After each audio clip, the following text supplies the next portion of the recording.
Tulancingo de Bravo es uno de los 84 municipios del estado de Hidalgo, México. Fundada hace más de 150 años, Tulancingo es uno de los municipios más importantes dentro de su entidad federativa, teniendo una gran cantidad de riqueza tan natural como cultural que ha sido parte fundamental de la historia de la región. Es por eso que Tulancingo, como cualquier otro municipio del país, alberga una gran cantidad de historias, mitos, leyendas y misterios que el día de hoy en este video se expondrán, que lo disfruten.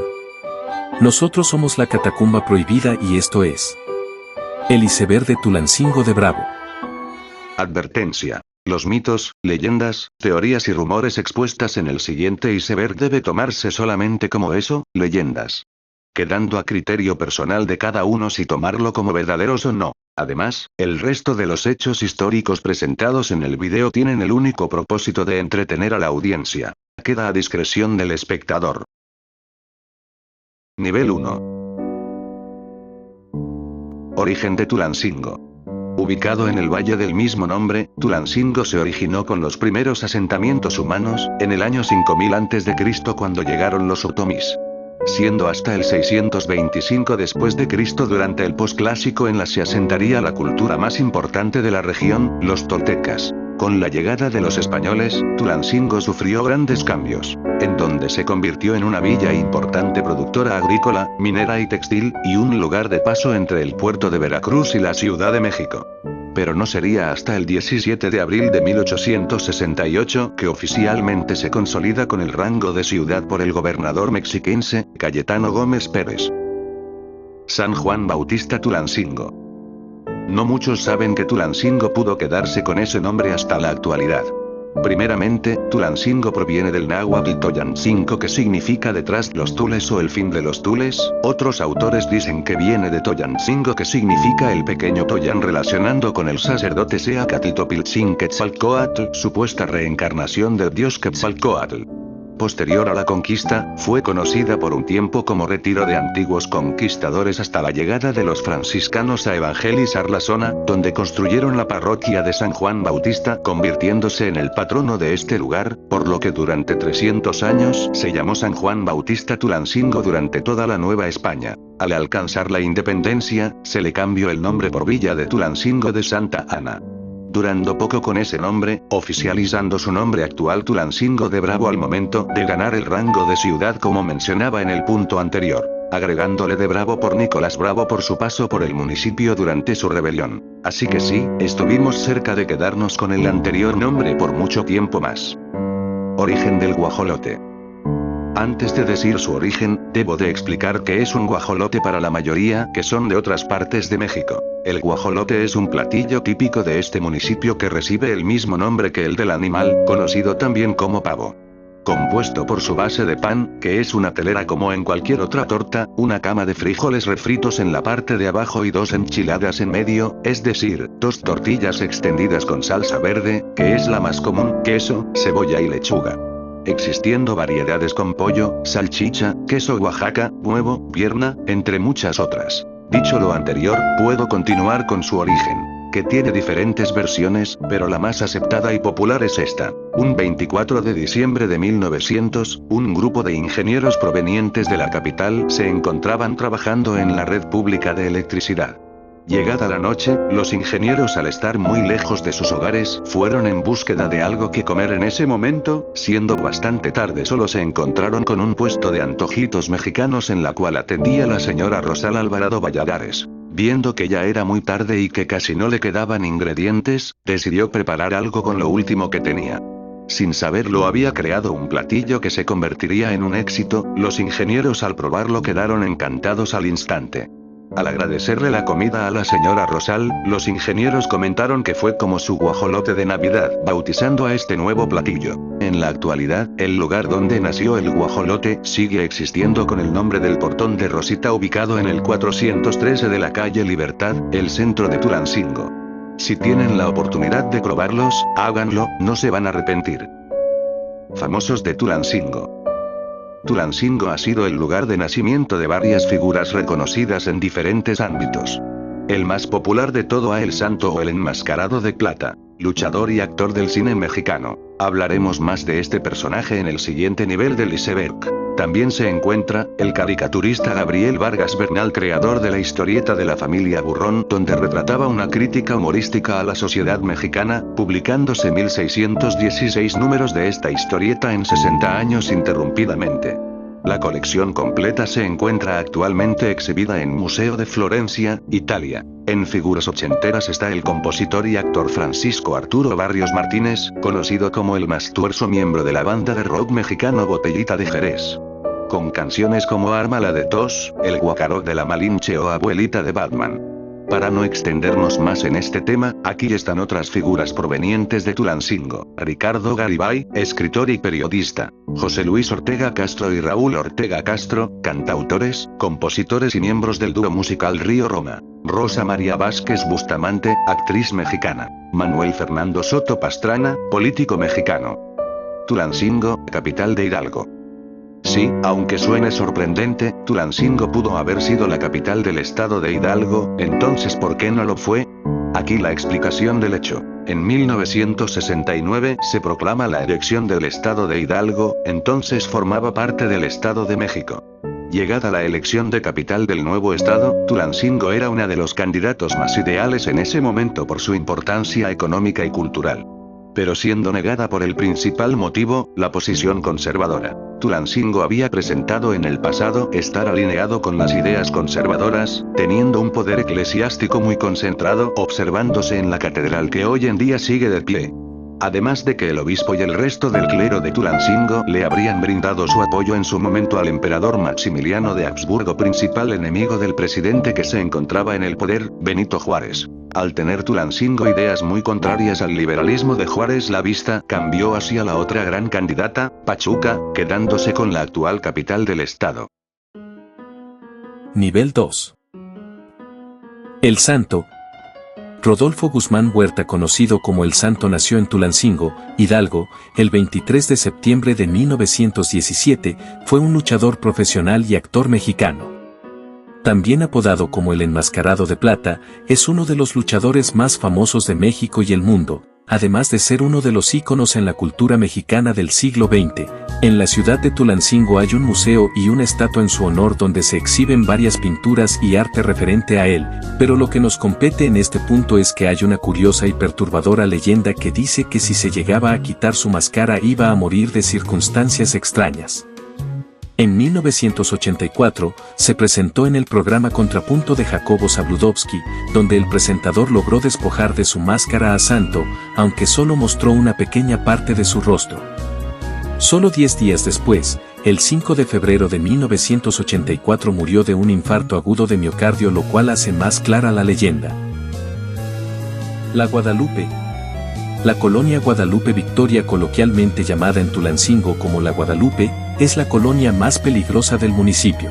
En este lugar puedes encontrar varias subculturas las cuales radican en una misma zona. Hay cholos, marihuanos, alcohólicos, emos, punquetos y cariñosas. En esta zona hay un alto índice de fecundidad en mujeres menores de 20 años y según cifras oficiales más del 48,6% no acabaron la secundaria o primaria, según mi compañero narrador. Lo de las cariñosas le consta ya que cuenta que su tía tuvo una casa en esa colonia y en la casa de enfrente a la de ella la rentaron y por mucho tiempo fue un burdel clandestino. La gente de ahí es rara. La ciudad de los satélites. ¿Por qué Tulancingo es llamada la ciudad de los satélites? Bueno, en 1968 México ingresó a la etapa de las telecomunicaciones vía satélite al transmitir la 19ª Olimpiada de la era moderna.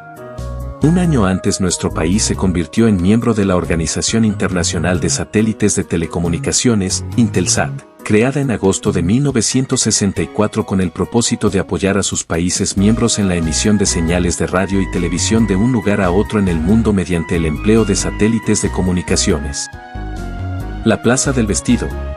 La Plaza del Vestido, ubicada en Tulancingo, no es más que una típica plaza, pero en la cual no encontrarás frutas o verduras. En esta plaza encontrarás ropa para todo tipo, para niños, hombres, mujeres, para diferentes estaciones del año, y en diciembre encontrarás varios puestos de juguetes. La ropa ahí es muy buena y de alta calidad. El mirador.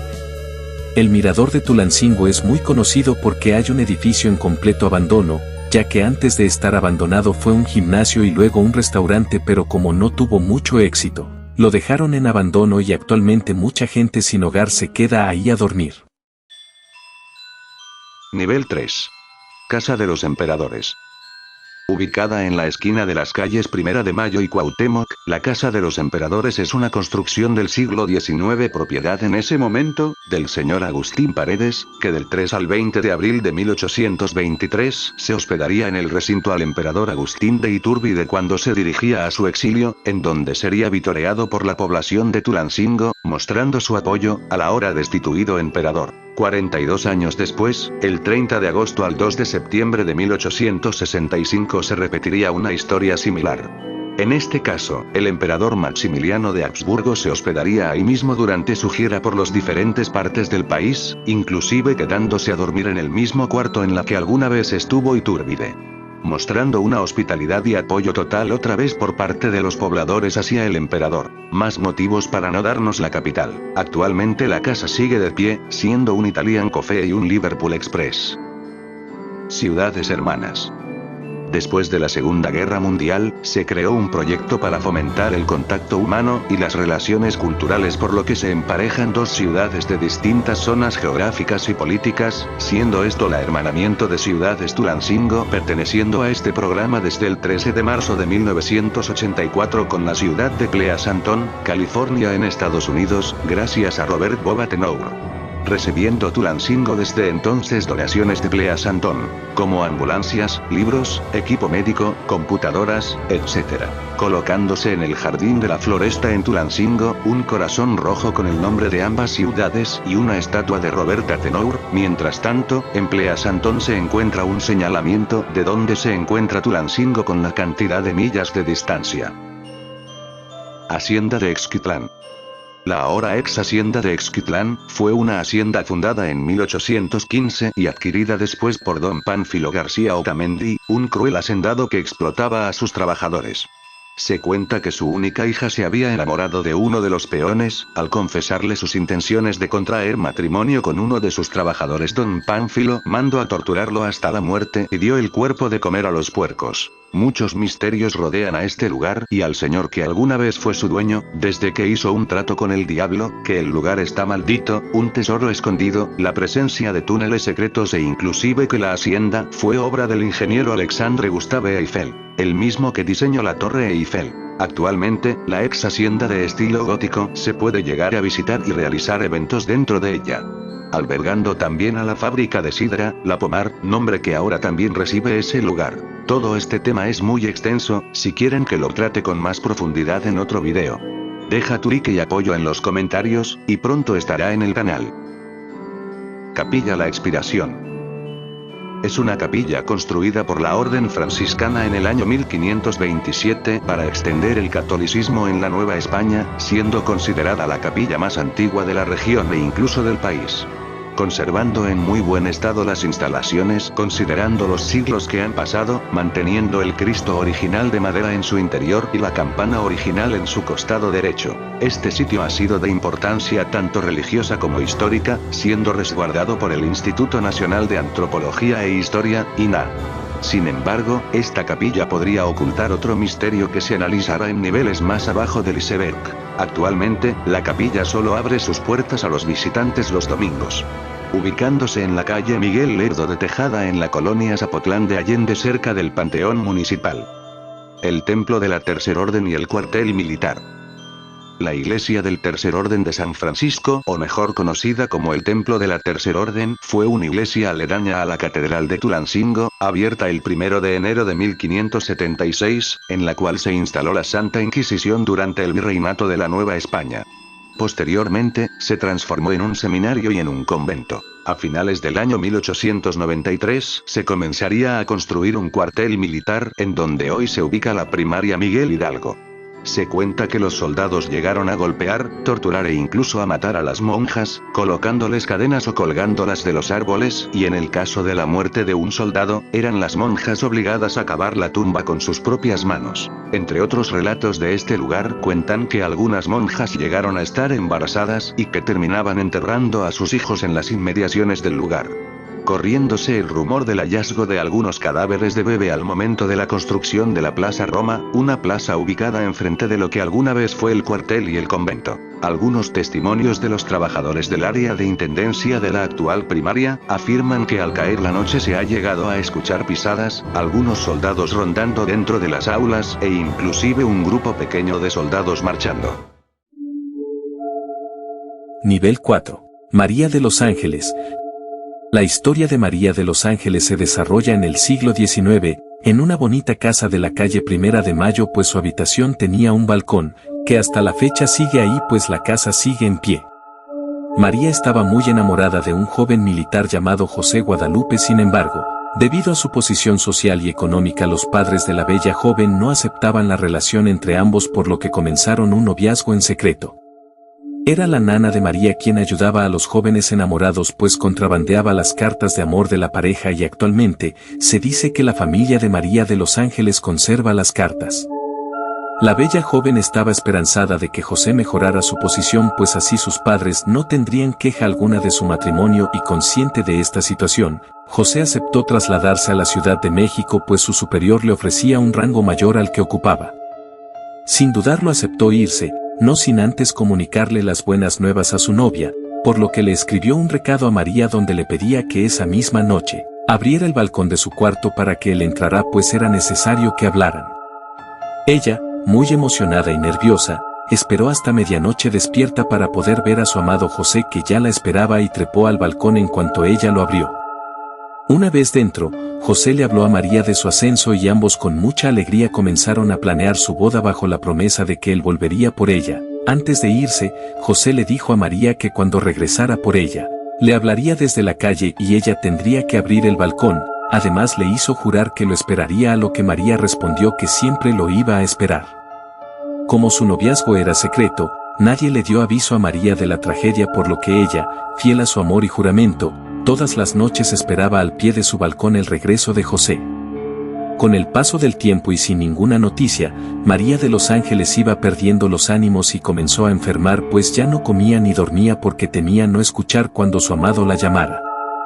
Finalmente, la espera de un amor que jamás volvería le arrebató la vida a María de los Ángeles.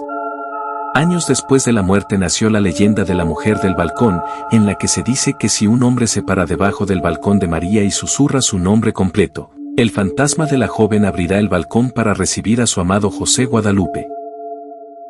Panteón Municipal San Miguel. Se cuentan varias cosas de este reconocido panteón en Tulancingo, pero lo que más destaca es la leyenda de la tumba de don Remigio de la Fuente, quien murió el 14 de octubre de 1905. Su tumba fue construida con la forma de pileta de 20 centímetros de profundidad y una tapadera que se desplaza. Quienes cuidan el cementerio San Miguel dicen que el agua siempre está ahí en el mismo nivel, ninguna persona la cambia y se mantiene limpia. No se sabe si de la Fuente era su apellido, pero se dice que era un hacendado que le gustaban las fuentes y a eso se dedicaba. La tumba está hecha de mármol y tiene pies de animal, con 4 dedos. Sin duda, la vida de don Remigio de la Fuente y su última morada, conocida como la Fuente Eterna, será una leyenda más del Panteón Municipal, un lugar que guarda historias muy peculiares. Don Yeme.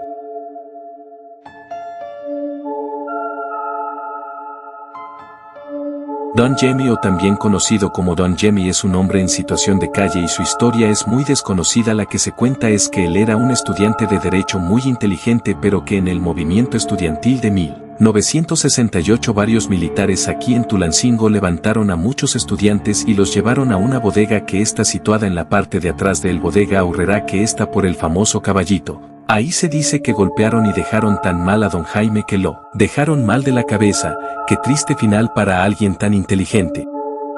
Zona arqueológica de Huapalcalco. Cuentan los habitantes de Huapalcalco y de Santa Ana Hueytlalpan que el día 24 de junio se aparece un puente arriba de la cascada, en el Cerro de la Mesa.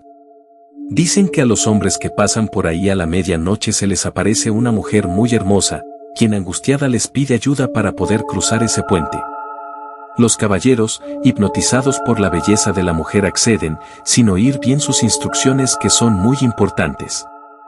Y que son, cargar a la mujer sobre la espalda y por nada del mundo voltear.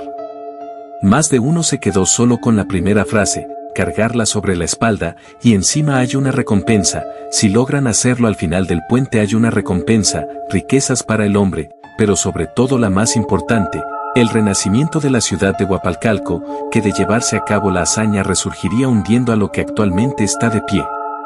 Muchos hombres han accedido, mitad por la belleza, mitad por las riquezas prometidas, pues parece una tarea fácil. Sin embargo, a cada paso que dan en el puente, la carga se hace más y más pesada. Sin comprender qué sucede, todos sucumben al instinto y voltean, y entonces se dan cuenta de que están cargando en realidad a una enorme serpiente. Todos han caído antes de llegar a la mitad del puente, y para que Huapalcalco renazca con todo su antiguo esplendor solo se necesita un hombre valiente y fuerte. Y también se dice que hay una cueva que se abre todos los 24 de junio, pero ese tema se hablará más tarde en el iceberg. Hotel España. Durante 1956 diversos grupos recibieron entrenamiento en México. Incluso se dice que uno de estos grupos tuvo una breve estancia en Tulancingo, comandados por el Che Guevara. La madrugada del 25 de noviembre de aquel año, el yate El Granma inició su viaje hacia Cuba desde Tuxpan, Veracruz, lleno de guerrilleros que estarían destinados a derrocar a Batista y hacer llegar al poder a Castro. Fueron muchas las ocasiones en que Fidel Castro y el Che viajaron hacia Tuxpan y varios los meses que pasaron en ese puerto antes de partir hacia la victoria. En esos recorridos eran frecuentes las estancias de Castro y el Che Guevara por Tulancingo, donde se hospedaban en el Hotel Palacios, e incluso la ciudad fue el lugar desde donde planeaban el golpe a Batista y se preparaban para la lucha. Fidel Castro, quien nació en Cuba el 13 de agosto de 1926, mantuvo el poder de la isla desde 1965 hasta 2011, que fue sucedido por su hermano. Su muerte marca el final de una era y seguramente Cuba comenzará una nueva etapa tras haber superado su vida postrevolucionaria. Nivel 5. La Calimana.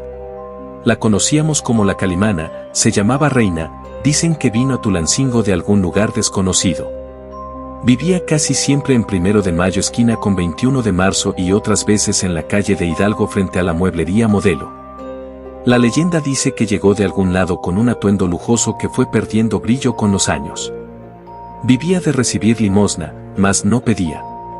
Era un personaje emblemático de Tulancingo, tenía mucha fuerza de carácter, al parecer padecía de sus facultades mentales.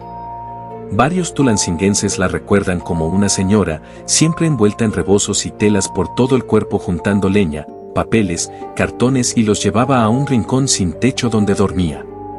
Y al pasar los niños le gritaban a lo lejos, Calimana, y salía corriendo, hecha una furia tras ellos y a correr, porque si te alcanzaba te golpeaba.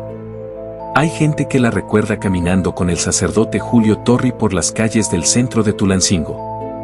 Ella misma llegó a contar que vestía de rojo porque alguien le había hecho brujería y así se protegía.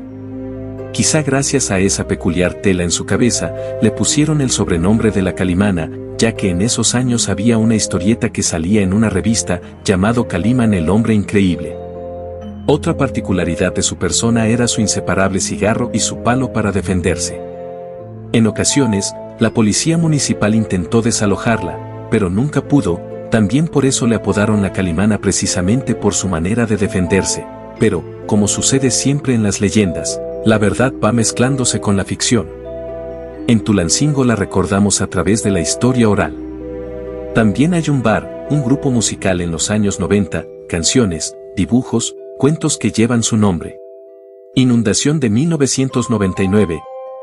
Realmente en Tulancingo no solo hubo una inundación, en realidad fueron 4, la primer dio lugar en el año 1944.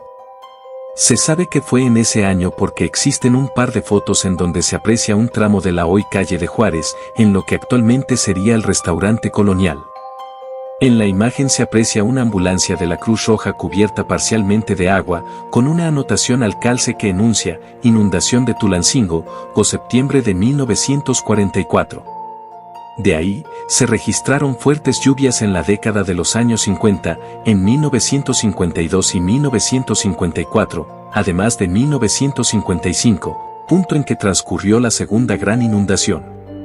La cronista municipal de Tulancingo, Lorenia Lira, contó que en esa época hubo 4 meses en que llovió más de 200 milímetros en menos de 30 días, fue en cada septiembre de los mencionados años. Tal cantidad pluvial fijó un récord de lluvias, al establecer 478.5 milímetros de caída en solo 3 años. Existen también pocos registros testimoniales sobre la del 55, aunque se sabe que fue tal el flujo de agua que derribó por completo el famoso Puente Colorado, punto de conexión con la localidad vecina de Jaltepec y paso a la hacienda San Nicolás en la década de los 40 y 50. Pero vamos a lo que compete el punto del iceberg. Definida por el colectivo y también por varios medios de comunicación como la peor inundación que sufrió el Valle de Tulancingo, ocurrió los días 4 y 5 de octubre de 1999, durante 2 días. La ciudad se cubrió de intensas lluvias gracias a una tormenta tropical que se formó en el Golfo de México. Aunque en un principio había escepticismo entre las autoridades locales y también entre la población, fue alrededor de las 2 de la mañana cuando se reportó el desborde de los ríos Tulancingo y San Lorenzo, cubriendo de agua para las 6 de la mañana casi por completo las céntricas calles de Luis Ponce e Independencia. Según testimonios, las corrientes arrastraron todo a su paso y convirtieron estas y otras vialidades en brazos del río, arrastrando consigo autos, plantas y hasta animales. A causa de la nula educación en protección civil, muchos de los habitantes no quisieron abandonar sus domicilios pese a la urgencia del gobierno por evacuar a la mayor cantidad posible de ciudadanos. Según se menciona, en esa semana Tulancingo se llenó de reporteros de diferentes televisoras que repetían incesantemente las imágenes de nuestras calles inundadas, pero también de héroes anónimos, de gente solidaria que ayudaron a los que tenían inundadas sus casas, sus pertenencias, sus animales. Así en Jardines del Sur, en San Nicolás o en pleno centro de la ciudad. Otros testimonios recuerdan cómo por las carreteras y calles era común ver trailers llevando lanchas o incluso lanchas de motor desalojando viviendas, rescatando muebles o hasta llevando víveres. Ese año, las inundaciones en Hidalgo derivaron en un saldo total de 12.000 viviendas afectadas por las lluvias, además de 467 escuelas públicas parcialmente destruidas y que ameritaron una reconstrucción de hasta un 90%. Y para terminar este punto vamos a hablar sobre la última inundación que hubo en la ciudad. Fue un agosto de 2007 cuando el paso implacable del huracán Dean sometiera nuevamente a Tulancingo por debajo de las aguas. En aquella época, el meteoro ocasionó que 60 municipios del estado de Hidalgo se declararan en emergencia, lo que urgió una gira de reconocimiento encabezada no solo por el entonces gobernador, Miguel Osorio Chong, también por el presidente en turno, Felipe Calderón. La tarde del 22 de agosto, aproximadamente a las 15 horas, se reportó el desborde del río Tulancingo, cubriendo casi por completo a las colonias aledañas de Jardines del Sur y también a la Plan de Ayala, cerca de la Prepa 2. Esta última, ubicada prácticamente paralelo al caudal del cuerpo de agua, tuvo uno de los daños más fatídicos. 15 viviendas fueron arrastradas completamente por la corriente, además de que muchas otras quedaron destruidas parcialmente y prácticamente colgando, a nada de desplomarse. Además del recorrido donde Calderón urgió y anunció una intervención inmediata para el caudal del río Tulancingo, el entonces jefe de gobierno del Distrito Federal, Marcelo Ebrard, envió varias despensas para apoyar a los cientos de damnificados. Las clases se suspendieron por al menos 2 meses, pues en algunas escuelas las aguas negras cubrieron más de 1,5 metros de altura. Padres de familia fueron convocados para hacer limpieza exhaustiva y desinfección en el mobiliario que alcanzó a rescatarse, además de que en las escuelas con jardín se prohibió la entrada a estos por presencia de bacterias propias del drenaje y también por existencia de mosquitos de dengue. Departamento Imperial de Tulancingo. Como bien sabemos, durante el Segundo Imperio Mexicano, Maximiliano de Habsburgo estuvo radicando aquí en México y una decisión importante que tuvo que tomar Maximiliano ya como emperador fue la organización política del país. Lo cual Maximiliano definió una división del territorio que contempló la de 50 departamentos. Uno de esos departamentos fue Tulancingo, lo cual se decidió en una visita que tuvo Maximiliano y en la cual se reunió con el obispado de Tulancingo, el cual era el poder en esos tiempos. De hecho, durante su visita por eso se creó la Casa de los Emperadores, de la cual ya hablamos más arriba en el iceberg. Flora y fauna de Tulancingo. El valle de Tulancingo está rodeado de cerros y montañas, con sus bosques, sus hermosos y verdes campos rodeados bellos álamos, cenizos llorones, ahuejotes, lagunas, cascadas y riachuelos de aguas cristalinas que albergan diversas especies de flora y fauna. En una extensión que abarca varios kilómetros de los municipios de Tulancingo, Cuautepec, Acatlán, conviven los mezquites, huizaches, lechuguillas, brillines, biznagas con encinos y pinos. En cuanto a la fauna, todavía podemos observar algunos conejos, liebres, víboras, camaleones y tachines. Lo anterior es una descripción del Tulancingo de la primera mitad del siglo XX y nos muestra el panorama de la riqueza natural de este valle. Zoológico Nicolás Bravo. Sí, Tulancingo tiene zoológico, pero el cual estuvo sin actividad varios años. Hace como 2 años se volvió a abrir, pero no tuvo el éxito que se esperaba. En estas F3 fechas desconozco si aún está en funciones, pero lo que nos compete en este punto nos lleva al año 2018, el día 18 de marzo de ese año. Un trabajador del zoológico en Tulancingo, Hidalgo, se encontraba realizando la limpieza en la jaula de un león. Como lo hacía comúnmente, el hombre comenzaría a limpiar, pero se olvidó de poner el cerrojo a la puerta de acceso de la jaula de menor tamaño. En este momento el león aprovechó para abrir y atacarlo. Dicho protocolo fue seguido por el sujeto, solo que olvidó colocar el cerrojo de la puerta, lo que permitió al león salir y atacar al hombre. Según los reportes, el animal lo tomó por la garganta hasta que falleció. Nivel 6. Cerro de la Cañada.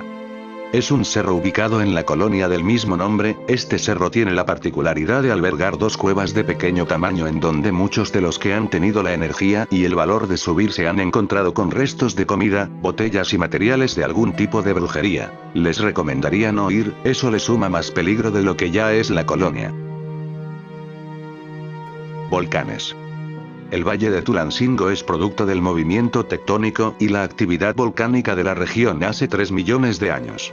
Ya que, está inmersa en la subprovincia de lagos y volcanes de la Náhuatl y a su vez dentro del complejo de domos de Eliolo, que es un campo volcánico silícico, estando en su porción oriental la ciudad de Tulancingo. Este complejo dómico es de composición silícica, por los derrames de lava riolítica a dacítica, flujos piroclásticos formando brechas de derrame con intercalaciones de lentes de obsidiana, vitrófidos e ignimbritas. Por lo mismo, a esta zona del valle se le conoce como la caldera de Tulancingo por ser uno de los mayores municipios con concentración de estructuras volcánicas. Muestra de eso es el Cerro del Tezontle, ubicado en el corazón de Tulancingo, compuesto del material que le da a su nombre y que es producto de esta actividad volcánica, y el Cerro de Napateco, que es un volcán dormido. Además, otra muestra es la extracción de materiales desde tiempos prehispánicos como piedra de cantera, arena sílica, obsidiana, feldespato y algunos metales como hierro, oro, plata, plomo, cobre y zinc. Aunque en la actualidad la actividad volcánica es nula en la región y no representa un peligro, su presencia dejó en su paso tubos volcánicos en algunas de las colonias de Tulancingo, lo que provoca que en ocasiones haya hundimientos que pueden provocar hasta deslaves en zonas del municipio por el peso de las construcciones. Cerro del Tezontle. Es el cerro más icónico del municipio y de donde se ha extraído mayor parte del material de construcción en esta ciudad. No obstante, este sitio guarda muchos mitos y acontecimientos intrigantes, en los que se encuentra una alta cantidad de suicidios durante los años 90, donde personas se lanzaban al vacío desde lo más alto del cerro. Y el mito más importante es que las cuevas que se encuentran en el cerro han servido como refugio y centro de rituales para brujas. Destacando la historia de una mujer en particular en la que se cuenta que apenas el cerro era poblado por personas de origen indígena, entre las que destacan 7 mujeres con nombre de aves: calandría, urraca, golondrina, paloma, mirla, mirta y alondra, que eran conocidas como las hierberas, ya que se dedicaban al oficio de curanderas, aunque muchos pensaban que no era a lo único que se dedicaban. Esta última mujer, Alondra, contrajo matrimonio con un campesino de Acaxochitlán de nombre Juan José, decidiendo el nuevo matrimonio partir a vivir a ese municipio. Pasado el tiempo, el hombre empezó a notar que Alondra, su ahora esposa, empezaba a actuar de manera extraña y teniendo muchas sospechas sobre ella.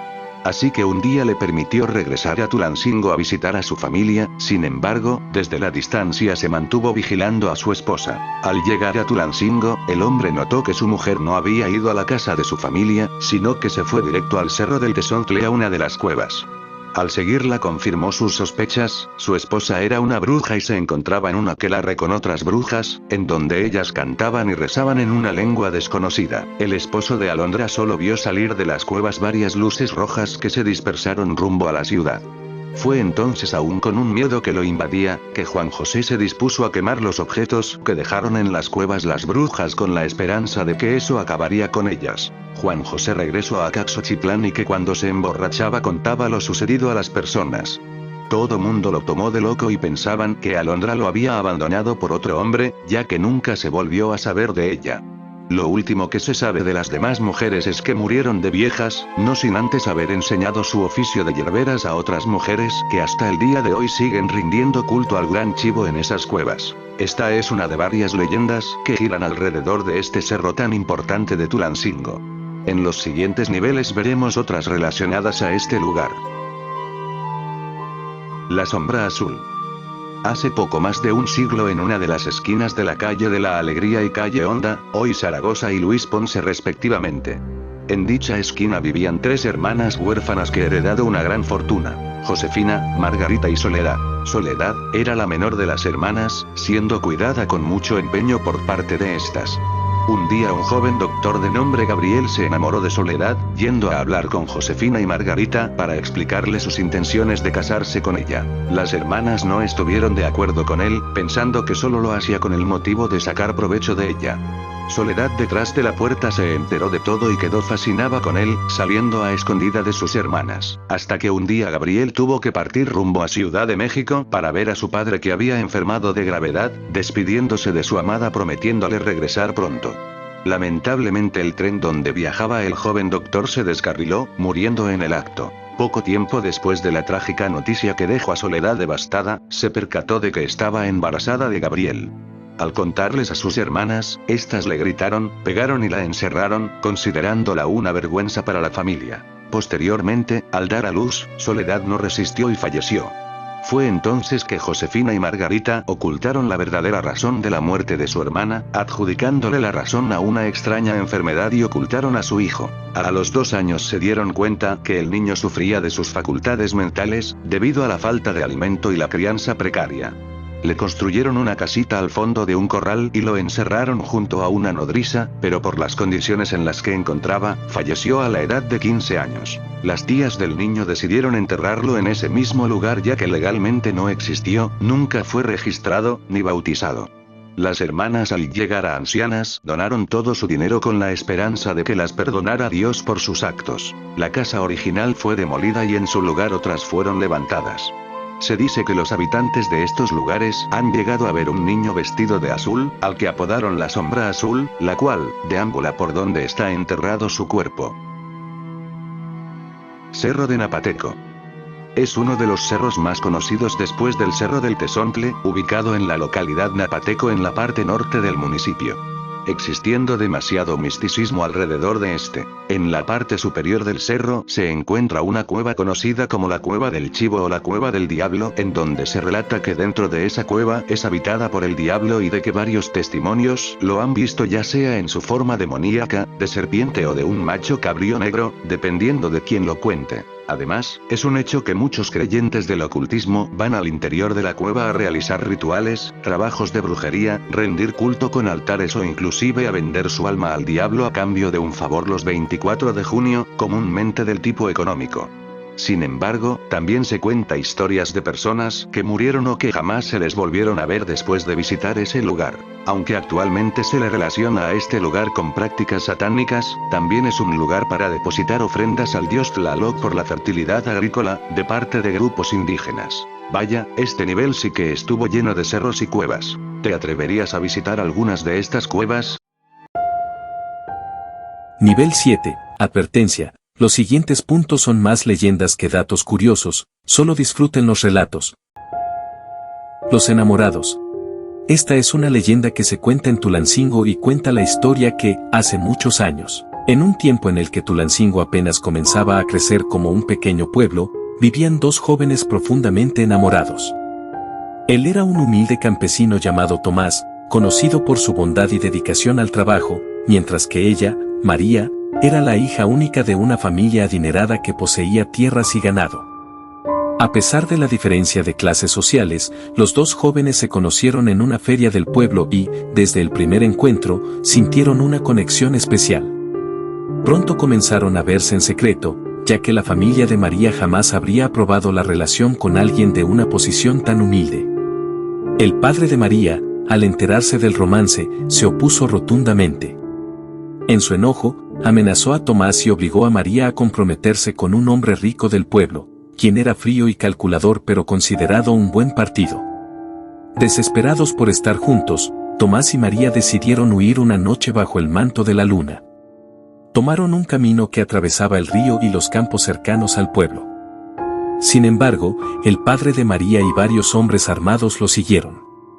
Cuando los encontraron, Tomás trató de defender a María, pero fue gravemente herido por los hombres.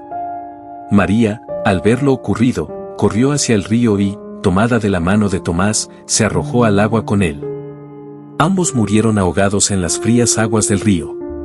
Se dice que, en las noches de luna llena, las personas que pasan cerca del río pueden escuchar los lamentos de los dos jóvenes. Algunos afirman haber visto a una pareja caminando de la mano entre los campos, con rostros pálidos pero serenos, como si finalmente hubieran encontrado la paz en el más allá. La calle del Charro. De mucho tiempo la calle donde se desarrolla esta leyenda ha llevado varios nombres. La primera cuadra se llamaba de Polifemia, otra cuadra calle de la Pava y el resto calle de Hércules. Después todas cambiaron a calle del Charro y en la actualidad unas cuadras se llaman Nicolás Bravo y otras Lázaro Cárdenas. Les voy a contar por qué se llamó calle del Charro. Por allá a fines del siglo XIX fue párroco de la iglesia de Nuestra Señora de los Ángeles un sacerdote, de costumbres poco piadosas. Durante las fiestas de Nuestra Señora de los Ángeles la iglesia recauda gran cantidad de dinero por limosnas, misas y demás.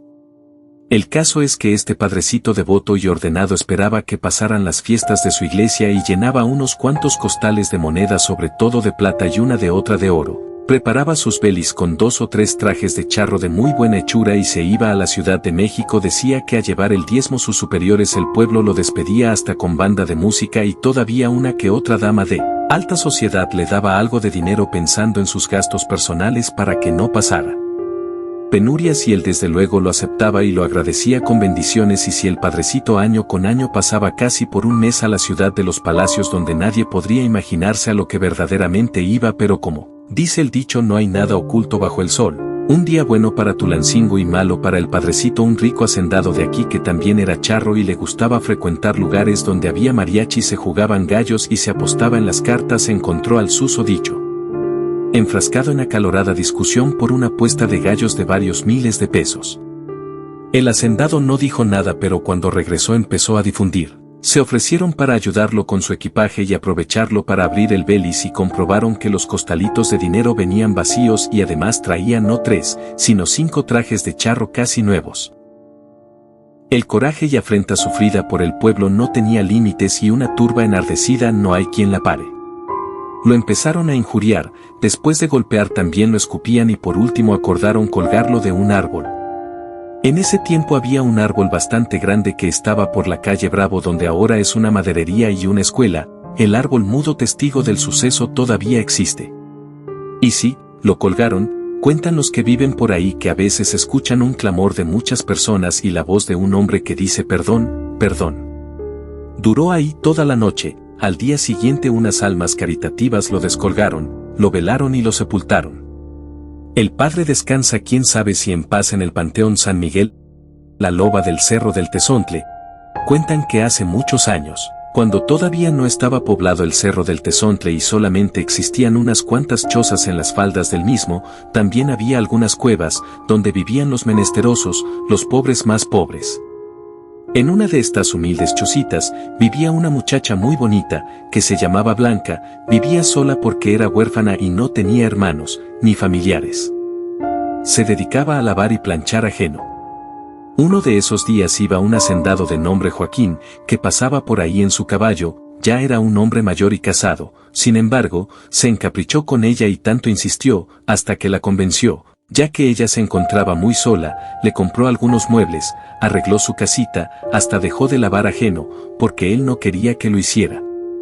Con el tiempo, ella le tomó cariño, aprecio y sobre todo lo respetaba mucho. Al cabo de un tiempo, Blanca resultó embarazada y tuvo un niño. El hombre estaba feliz, porque a pesar de que era casado no había tenido hijos. Todos los días la visitaba y siempre le traía algún regalo para ella o para el niño. Al año siguiente nació una niña, los dos estaban muy bonitos y Blanca era muy feliz. Pero el diablo no duerme y la esposa de don Joaquín se enteró que su marido tenía una mujer en las faldas del cerro, por el barrio de Zapotlán, le armó un escándalo. Él no lo negó y le dijo: a ti no te falta nada, a ella no la voy a dejar porque tiene los hijos que tú no me pudiste dar. Te vas a arrepentir. Te lo juro. Respondió ella. Desde ese día, empezó a maquinar de qué forma vengarse de su marido y de la joven.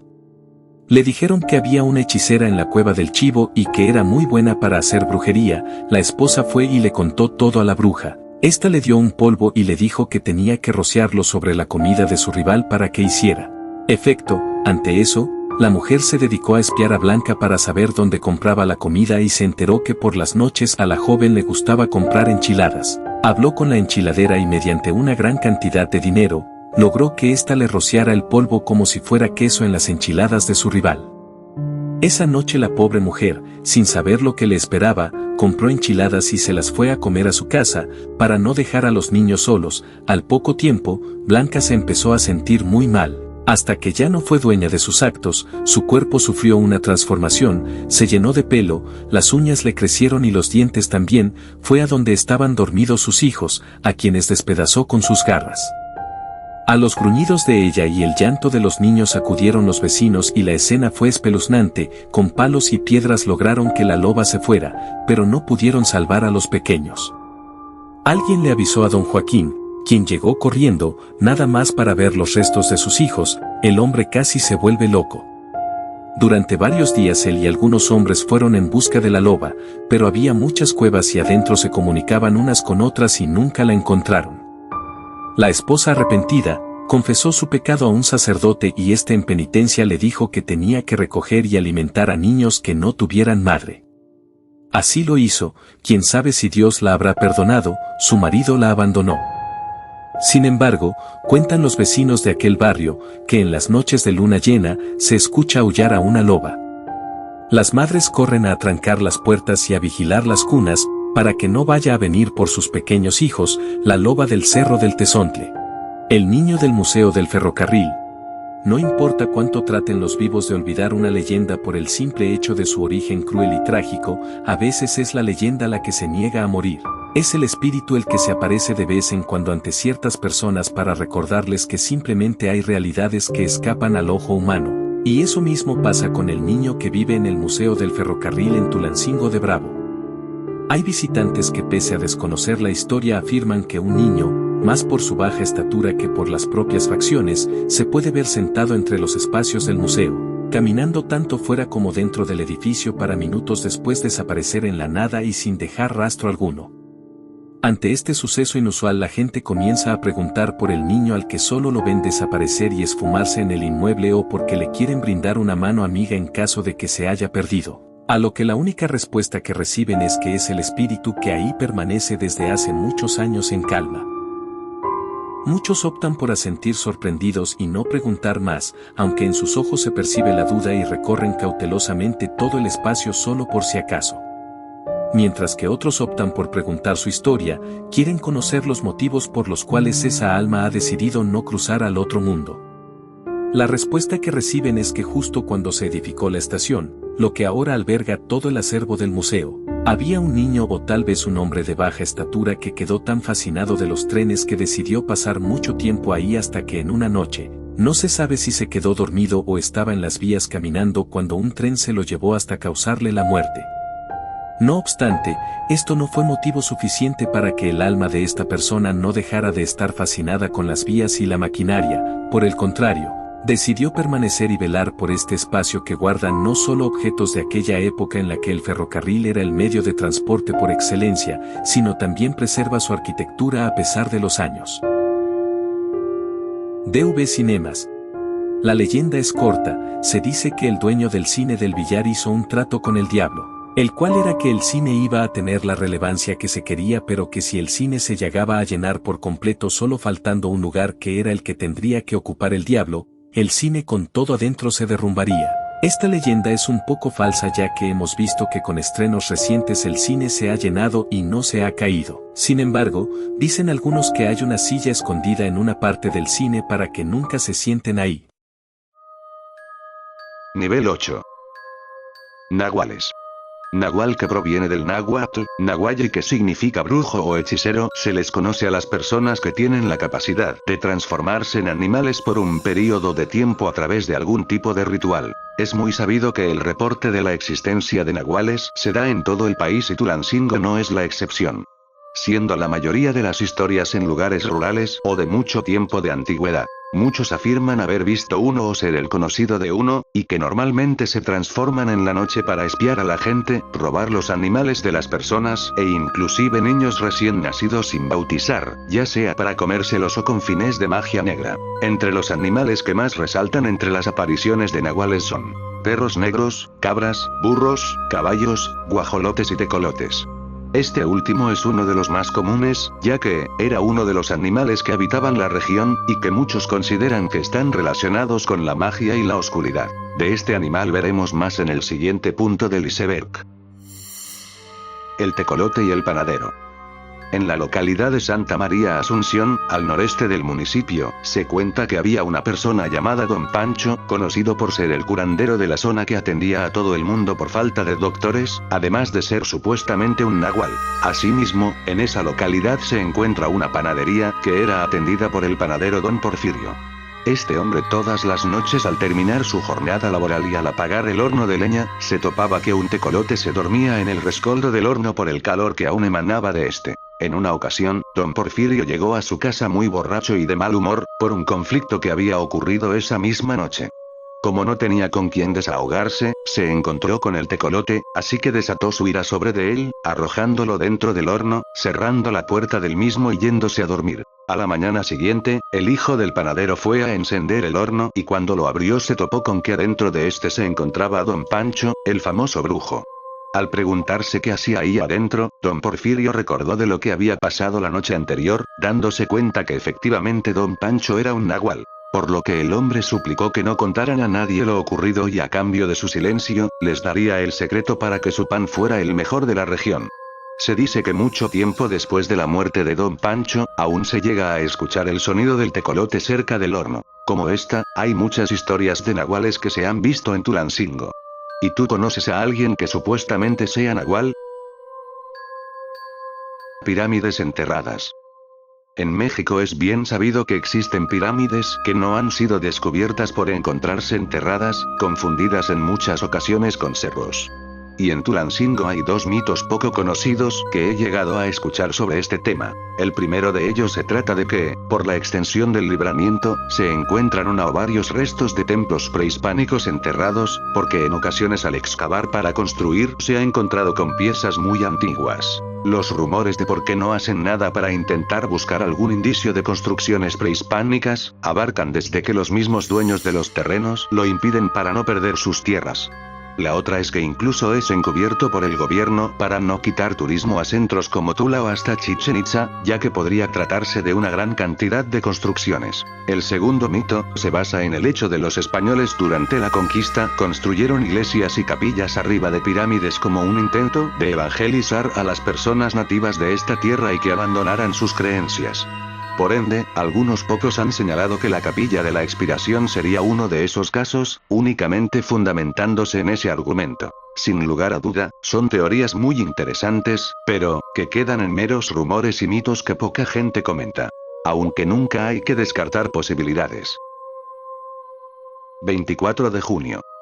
El 24 de junio, día de San Juan Bautista, patrono de Tulancingo. Parece un día más del año, el cual guarda muchas leyendas y misticismo. Como se habló en los niveles anteriores, el 24 de junio es la noche en que supuestamente se aparece el puente arriba de la pirámide de Huapalcalco y por otro lado es el día que se recomienda ir a la cueva del diablo si quieres contactar a este ser para hacer un trato. Entre otras cosas que se han dicho del 24 de junio, es que en Huapalcalco, aparte del puente que conecta los cerros, aparecen arriba de uno de ellos una casa de madera y que los que han llegado a entrar a esa casa, salen semanas, meses o hasta varios años después y que para ellos solo fue un instante, de otros no se volvió a saber jamás de ellos. Otro suceso, ocurre en la cueva del Tecolote, ahí mismo en Huapalcalco, donde se dice que se abren portales el 24 de junio y que las brujas de la zona entran y llegan a un mercado prehispánico a surtirse de hierbas y otros materiales para sus rituales, remedios y trabajos de hechicería. No obstante, deben ser rápidas en adquirir todo lo que desean llevarse y regresar de nuevo, porque podrían quedarse atrapadas para siempre. También, una historia de un amigo que cuenta que por el Templo del Sagrado Corazón un 24 de junio un niño encontró una misteriosa tienda, entrando en ella y desapareciendo en el acto, años después regresó con la misma edad al momento de su desaparición. Para todo el mundo estuvo perdido años, pero para él solo fueron unos minutos en lo que regresaba de esa extraña tienda. Aunque es verdad que muchas personas creen que el 24 de junio es un día de purificación para alejar las malas vibras y atraer la buena suerte, siguen existiendo grandes misterios que ocurren el 24 de junio que aún nos faltan por descubrir. Túneles secretos. Por último, este es uno de los mitos más antiguos que han existido en Tulancingo. Básicamente se centra en que debajo de la ciudad existen túneles secretos que conectan a un sitio importante con otro. Entre las supuestas conexiones de túneles que se rumorean son: catedral con la iglesia de los angelitos, catedral con el cerro del Tezontle, catedral con el panteón, catedral con Huapalcalco, catedral con la expiración, catedral con la pomar con el panteón, la pomar con el cerro del Tezontle, entre otras. Primordialmente, túneles que van de la catedral a cualquier sitio random que te puedas imaginar. Y la pregunta es, ¿por qué se construirían túneles por toda la ciudad? Al igual que hacia dónde los túneles, el propósito de estos cuentan con diferentes versiones según quien lo cuente. Algunos afirman que su propósito era para escapar durante un conflicto armado como la independencia o la revolución, para trasladarse en silenciosamente la Santa Inquisición o algún tipo de sociedad secreta, entre otras teorías. Lo que es verdad es que debajo de la catedral se encuentra una cripta con restos de franciscanos, confirmado por el sacerdote Juan Valentín Bautista, quien además niega la existencia de algún tipo de red de túneles.